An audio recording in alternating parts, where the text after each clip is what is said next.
Okay, folks, I'm doing something a little different with this video. I thought that I needed to explain myself a little better with a retrospective. Part of that retrospective idea is to take a look at how I got started making these videos. This is my house that my husband and I bought about 2.5 years ago. We moved in and it was winter.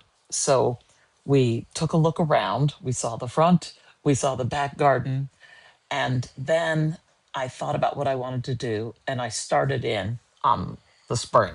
And by retrospective, I mean show you where my garden started and where it is now. So here we are at the first stop. This is my garden when I bought the house. What you're seeing here is a view down one long side of my western fence. What I found was depressing: grass and weeds. And I didn't really know what I was going to do with this garden. Here you can see my very disappointed shadow looking at the barren back wall.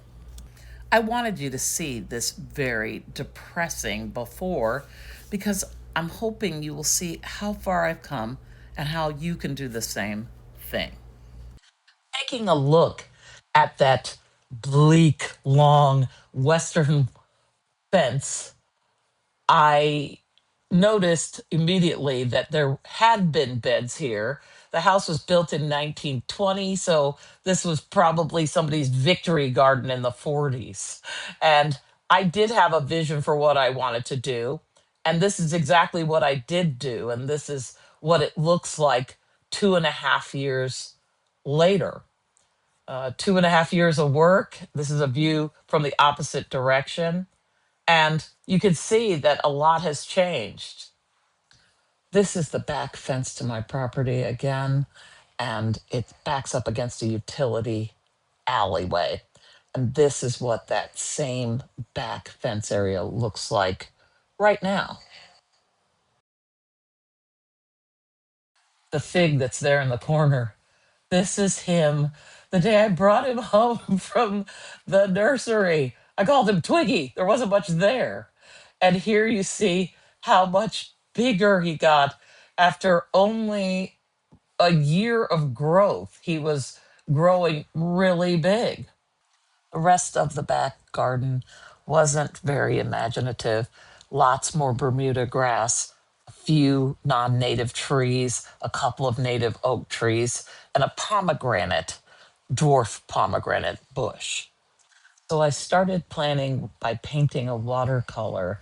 There was an existing small water feature, so I planned the rest of the garden as if that water feature were the sun, and I had rays spreading out from around that center mass. I brought the painting outside with me for inspiration, and I laid out the beds using a 4 foot wide rolls of landscape fabric. I wasn't going to leave the landscape fabric in, but it allowed me to have a good idea of 4 foot wide beds that I could work easily around and leave negative space between them so I would have a place to walk where I wasn't walking on the plants. And I laid it all out to try to make it work. You know, gardening is hard work, very hard work here in Texas. But whenever I feel too old and not up to the task, I remind myself that Tom Cruise is 1 year older than me, and he jumps off cliffs on a motorcycle and he climbs the Burj Khalifa. And if he can do all that, I can handle this Texas dirt.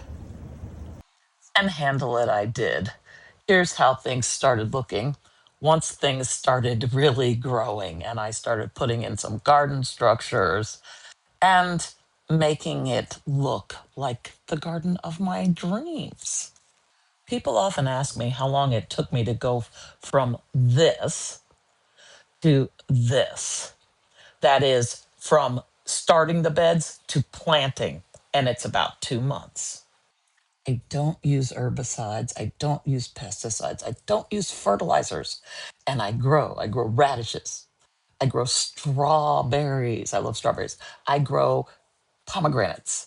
I grow blackberries, tons of blackberries. I grow tomatoes. I love tomato sauce. I grow green beans.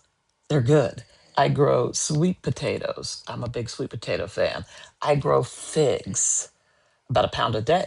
I grow sunchokes. They're delicious pickled. I grow grains. I'm just starting with grains. More blackberries. I grow lettuce. I grow peppers. And I've even grown squash. My garden is such a joy. It's so peaceful. It's so wonderful and exhilarating. And I hope that all of you can find the same peace in a garden of your own.